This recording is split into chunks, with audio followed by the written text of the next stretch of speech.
Awesome. So we'll just wait for attendees to start trickling in. Seeing lots of awesome names so far. Welcome back. Thank you so much to everyone who has been with us all day today and yesterday. I'm seeing lots of familiar names. And this is our final chat of this event, which is pretty insane. We had over 30 different panelists / speakers giving perspectives on interior design and the new normal and marketing and so many different aspects of design that hopefully you guys were all interested in and learned a lot from.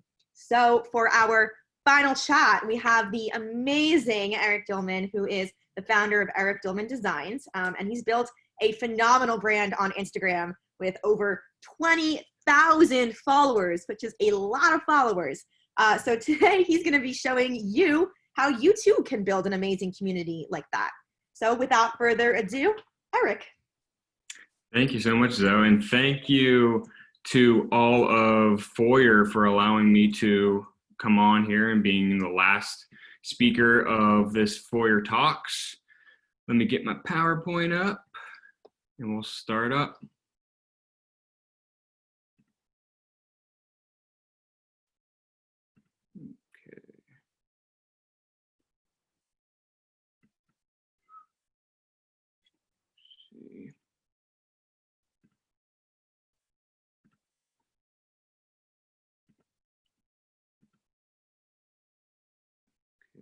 Sorry about this for some reason. No, you're totally good. Let me know if you have any questions. Perfect.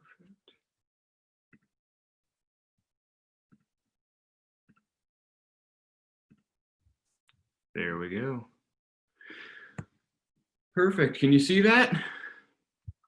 Yep, we are good. Perfect. So today I want to be talking about how to build a personal brand and community on Instagram. I've had my Instagram account since probably January of 2018, and it's been building since then. So I'm just going to give you a little bit of my insight on what has worked for me and what I've learned along the way. The first rule I want to talk about is do not compare yourself to others. You're going to come across accounts that you idolize, you see how many followers they have, how many likes they get per post. And that's going to get you down when you first start out. Everybody starts somewhere at 0 followers, 0 likes. So take that in consideration. Not everybody, you can't get thousands of followers overnight. It takes time. So make sure you're not comparing to others. That's one of the biggest things with social media that a lot of people have problems with. And it can just not only help with your business, but it also affects your mind as well. Rule number 2 is making sure you put a watermark on all your original posts. I do this with basically everything. So if I post a picture of myself in a design or one of my actual design works, I put my logo in the corner or somewhere that it's not easily taken away. We live in this time where people are pretending to be other people. So they will pretend to be you, they will take your work. So it's really good to make sure you put that watermark on there. And when I say watermark, it's basically your logo. So make your logo, get a app that takes away all the negativity out of it. So it's like all the white or the black in the background. Like if you see my logo here, I took all the white out of the background. So every photo is not completely ruined by my logo. I don't want the main focus of my post to be about my logo. I want it to be about my post, but I don't want anyone to steal it. So it's very, very important to make sure you watermark all your work because you know how much time, sweat, blood, tears, money that has gone into those designs. So you don't want to take it away. Hashtags. Hashtags is how I got to where I am, and I'm still very actively into hashtags. It's very hard. Instagram has an algorithm that it's very, very hard to get noticed. So hashtags, it's very easy to find someone in your niche. So find your niche, find hashtags that aren't overly populated, doesn't have a lot of trending posts on it, somewhere over the thousands, and stick with that. Find people that are like you, comment on their posts, like their posts. follow them. You want to start building relationships with people that are close to you, and close to what you want to be. That's really how I've built to where I am now. Starting to collaborate with people off of those hashtags, figuring out something you have in common, do giveaways. Those are great ways to get people to start following you. Instagram, per post, you get 30 hashtags. So make sure you use all 30 of those. But also don't make sure you use overpopulated hashtags, because you will get lost in those hashtags. Find something that has less than 1 million. You could have a couple of hashtags in the 30s, over 1 million, but try to get lower than that. And if you're trying to target a market more locally, try to figure out what hashtags match that. Like, I use a lot of Pittsburgh interior design or Pittsburgh designers because I'm from Pittsburgh. That really helps just with getting more relationships with people in your area that do the same thing you do. Rule number 4, when to post. That might sound really weird, but there is specific times to post. In the beginning, I got my when to post app. You just go into any app store and just type in when to post on Instagram. Download one of those. You're going to log into your Instagram, and they're going to take stats from your followers, times of the day they're on, most liked times. So you know what day of the week and what times work best for you. I kind of take note to that so I don't have to keep going on there. And after a while, you could take this as a grain of salt, because once you start posting, you're going to notice when you get the most likes. For me, it's not during the workday. It's usually a little bit after dinner time. You let people come home. You don't want to get lost in that feed, because people come home from work, eat, and if they check their social media, they're not going to spend their whole night looking at a feed that goes all the way down to the morning. So try to get to the nighttime or on the weekend at a certain time where people are more active on social media. Because you might be missing the key people that you want or clients that you want because they're working all the time and they don't see your posts. Rule number 5 is being active. No one likes to follow an account that's inactive all the time. One of the things I struggle with is keeping an active Instagram story. So no matter what, even if you're not posting every week or every day, people see that you are still active on Instagram. They could see that you have an active story. I do like 2 or 3 a day and make sure it never runs dry. Make it interactive too. I like to make it with polls, and I'll go a little bit more into that in the next couple of slides. And then figure out how frequently you want to post and stick to it. I try to do at least 1 post a week. I never do less, and I usually don't do more. In the beginning, I did more when I started out, but honestly, I just don't have enough time to post more. And stay up to date on who you follow. Building relationships is just huge on social media, as like it is in person. So make sure you find people that are like you, comment on their posts, like on their posts. That helps build the relationship. They're gonna like your post and comment on your post if you do it to them. I made a lot of friends just from DMing them as well. And that's how a lot of my giveaways have come along. And that's actually how I got my partnership with Foyr. And we've done so much stuff together through DMs and likes and follows. So that's how you get a lot of your work. Next one, like I said before, Instagram stories is huge. Never let it run dry. Don't just post pictures that you like, post polls, questions. Instagram gives you those certain interactive ways to make your followers ask questions or like posts and stuff. Make it fun. Now that Instagram has Instagram Reels, which is basically like a TikTok type of thing. Repost some people's reels that you like, if that's an interior design, or just reels that you like it regularly. Also post some real life stuff. Sometimes it feels like you're almost like a robot if you keep posting the same stuff over and again, just like people's posts. That's something I need to work more on, posting more of my real life jobs and like behind the scenes and stuff like that, because people are most likely going to follow you if they see that you have this different type of lifestyle and give them another reason to follow you. Rule 7, the last one, be yourself. This is your brand. Post what you want. Try to figure out what you want to be, what you want your brand to stand for, and stick to it. Don't harp on the negative comments. You will get some, or you'll get DMs. I usually just kind of like delete them, because there's no room for that. Just take all the negativity out of it. And people want to see you. That's why they're following you. So they're not following someone else. So if someone's going to be making fun of you or on something on your posting, well, why are they following you if they're going to make fun of you? So you're obviously doing something right for them to follow you. So don't be discouraged from negativity, comments, or just even in person, because there's just no room for it. And that is all. I want to thank everyone so much for joining me today and follow me on these accounts.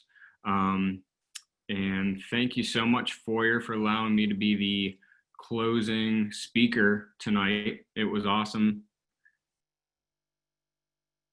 Thank you so much, Eric. I love all of this advice. This is so helpful. So we have a few questions that I will read out. You can provide your insights. So first, is it bad to use the same hashtags over and over? No, I use probably like 10 or 15 of the same hashtags over and over again. But there's some, it just depends on your post. Like if I'm doing like a kitchen that's modern, I'll put modern kitchen or something like that for the hashtag. So it differs per post, but definitely stick with some of the same hashtags, because that's how people keep seeing you, and they're searching through hashtags and they see multiple of your posts. They're going to notice you, and they're going to go more chances of you going on your account. Amazing. Along the line of hashtags, are there any specific tools that you use to search for hashtags and find the right hashtags to use? In the beginning, I used an app that you put your photo on the app, and it gave me hashtags. For the most part, it didn't really help at all. So I mostly search for my own hashtags. I find people in my area, see what hashtags they use. And I do my research in seeing which ones are trendy, and then click on them, see if there's a bunch of robots, because you'll see if people are like posting like 5 every minute, it's probably a robot. So it's going to be even harder to be seen in that hashtag. So just be careful with what hashtag you use. Okay, amazing. Next question is, someone wants to know an example of a giveaway that you've done. Well, one giveaway I did was with Foyr. It was probably in March, and I did my own design on Foyr Neo, and it was just kind of like a family room, living room area. And I gave away, it was like 3 months free subscription to Foyr. And I mean, that's one. I've done one with a smart lock, but those are just a couple examples. Excellent. Back to hashtags, do you recommend putting hashtags in the first comment or in the post itself?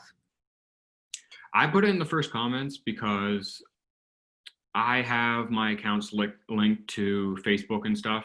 So Facebook shows the body of the message before it shows the picture. So it looks very crowded and looks junky. So I always put it as the comment. And also when people are flipping through, it shows that you have one comment, and it shows you the caption that you have. So it just looks a lot cleaner and more professional. Okay, excellent. Next question. How many followers should I expect to get if I post at least 3 times a week? Ooh, I mean, that just all depends on how much you're reaching out to people and how much they're noticing you. If you don't do the hashtags and reach out to people, people aren't going to be able to find you if you don't use the hashtags or anything. It doesn't matter how many times you post. You need to be active more than just posting. You need to find your own audience in the beginning, which is the hard part. The first couple months is going to be hard, but once you get to that point, it gets easier. I mean, I don't do the research and go through hashtags as much as I did before, but I still do it to this day. Totally. Along those lines, how much time do you find yourself spending on Instagram, whether that's, planning or engaging or anything else? Yeah. More anytime, like now, it's not as much as it was in the beginning. I was posting every day in the beginning. My job just allowed it in the beginning. I had more time. Now I kind of just take a day that I don't have a lot going on and plan out my posts. And that's the same thing with my stories. If I like something of someone else's, I just save it into my save folder. And when my story's running dry, I just go into my save folder and pick something out and put it on my story. So it's using your time wisely and making sure you're not procrastinating and getting, just like I do it usually on Sundays when I figure out what I want to post. So just figure out a day and stick to it. Yeah, it's so good to plan ahead like that, because otherwise you'll get, to the time when you're supposed to post and you're like, I have like nothing to post. What am I supposed to say now? So I know that definitely helps a lot. The next question as well. Helps with what as well, sorry? The captions as well, because you could tell when somebody rushes the caption. If you get more time and thought into it, it's more beneficial to you and your followers. Yes, that is so, so true. Okay, our next question is, Instagram analytics are quite rudimentary. How do you measure your success by quantifying impressions and such? So I don't really look at those that much. I know a lot of companies, when you want to do a giveaway or partner with a company, they're going to want to see your stats and everything. I usually don't really look at those. I try to look once, like at the end of the year, they have like the 9 top posts on Instagram. You can figure out what your top 9 posts of the year are. That's as much as I go into my stats to figure out what that is. And I kind of take that into consideration, but I kind of just post what I want to post. I don't really care about what people are going to look at the most or how much likes I'm going to get onto it. I just want to post what I want to post. It's my brand. So just don't worry about that. It's kind of like my last side, be yourself.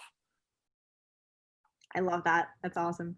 Our next question is, what's the best way to adapt to a certain kind of imagery that gets like the best engagement? There seems to be a formula a lot of people are cracking for the most engaging types of images, and this person really can't seem to get it. Yeah, that's really, really hard. I feel like you kind of start to realize that once you're into your account for a while, you'll start noticing little things. Like, I feel like a lot of times when I'm actually in the picture, I feel like people think they like it or more engaged into it just because they don't want to just see a design. They want to see me in the design to know it's not like a fake person. I can't tell you how many accounts I've come across or I follow and I unfollow because they are actually fake accounts and they're just stealing other people's stuff and just doing it for the likes and the follows. So I think a lot of people are catching on to that. So figure that out, figure out what you'll notice it over time, what your followers like and what you don't like. And that's something you could ask in your Instagram stories. Ask a question and ask what they would like to see more of.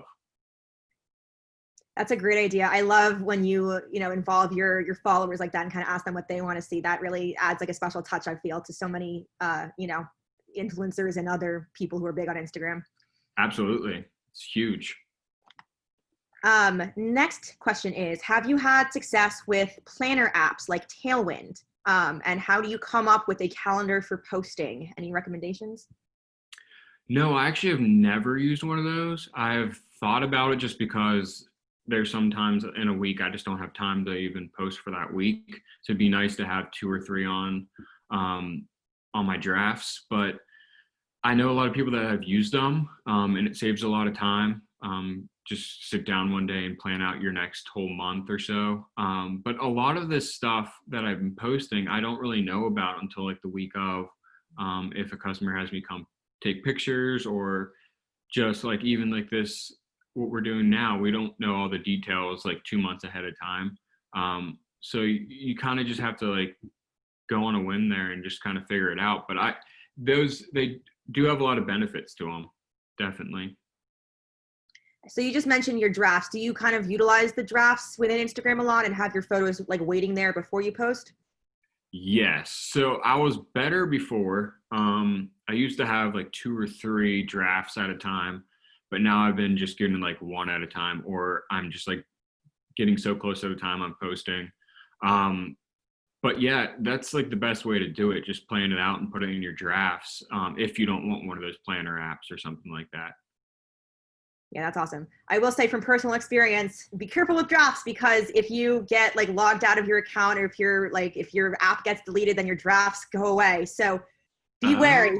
That happened to me, and then I stopped using drafts. But I know that it is a great way to kind of keep all of your thoughts and your photos organized, and then just right within the app, you can just post it. That's smart. I only use the drafts for the pictures themselves. I use my notes in my phone for the captions, just because it's so hard to like edit and stuff on Instagram once you already type something. So I'll do it on my computer or on my phone and just keep it in my notes, just so it's easier to edit. But that's also a good way. If I keep it in my notes, I'm not going to lose it if I delete the app or something. Definitely, yes. So our next question is, are you active on any other social media platforms like Pinterest, etc.? And do you kind of, prioritize those as much as you do Instagram? Yeah, so I started out just Instagram and Facebook. I'm not very active on Facebook. I originally only started Facebook because I wanted an Instagram business account. But now that I have an Instagram creator account, I don't really need Facebook. It's kind of tagged with my Instagram. But recently I did just get Twitter and YouTube. I have not gotten Pinterest yet, but still trying to figure out the Instagram or the Twitter and the YouTube thing, because I do post a lot of videos now. So I just thought YouTube was kind of Instagram and YouTube were probably the best for it, because we're in such a visual profession. Definitely. So do you find that you kind of like repost content like across all those platforms? Is it like the same videos that you're posting to Instagram and YouTube? For the most part, but there are some things that I see on Facebook or Twitter, and I just post on those media pages, because Instagram is kind of like my main. So if I post it on Instagram, it's going to all my social media. But if it's something little that I don't want to like waste a post with, I'll just put it on Facebook or Twitter. Like if it's some like type of style quiz or something like that I don't want to, you can't really post anything on Instagram. Yeah, that makes a lot of sense. Our next question is, I post a lot of stories, but there are a lot of drop-offs, even though I'm trying to build an engaging story. How do I retain more fans in my stories? That's it definitely use hashtags in your stories as well. Because they will, once you click on a hashtag and it'll come up to the trending page, they'll have the top posts, or the most recent posts, and then they have the story post on the top. And if you're in the story, that's the same exact way of being into a post. So definitely use the hashtag thing. For the most part, you could only qualify for one hashtag in your Instagram story. So just research your hashtags and figure out what you want to be. But yeah, the stories, I mean, I don't get that much interaction or views on my stories as much as I get on my posts. I feel like a lot of people, if they follow a lot of people, and you're not their top account that they follow, they're not going to see that you have a story. I just like to keep the story just so if someone does come to my page and I haven't had a post in 4 days, they see that I just posted an Instagram story, that I am still actively on that account and I'm still worth following. That's great. That's really great. So our next question, somebody checked out your Instagram and they said, it seems as if you're posting other ideas and pictures, but not as much of your own work. Is there a reason you're not posting as much of your own work? Yeah, so I do have some of mine. It's harder to get people pictures of my own designs, just because of how delayed the construction is. That's another thing I have to get better at, go back, take pictures. But in the beginning, I only made my account for inspiration, for my clients. I didn't really think of putting my own stuff on until a little bit later. So I mean, I do need to get better at that. But there's a lot of my followers have come from getting, when I post someone else's work and I put in the comments whose post it is, the photographer of it, the architect, everything. Because I'm not saying it's my work. I never will, because it's their work. They spent a lot of time on it. I'm just raving on how well they did on the post. So that's another way how I've built a lot of relationships with them, because they have posted other things of mine as well. Amazing. Thank you so much. So I think that is the end of our time, but if anyone has any other questions, definitely go to Eric's Instagram. Feel free to DM him, ask all of your questions. And I just want to thank you, Eric, so much for this amazing presentation. So much value. I really appreciate you talking to our audience tonight. Thank you so much. Woo. So this was our last call, or last talk, but we do have an awesome wrap-up session that you definitely do not want to miss. So the link will be in the chat for that. And I will see all of you over on that link in just 1 minute. Thank you so, so much, everyone, and see you soon.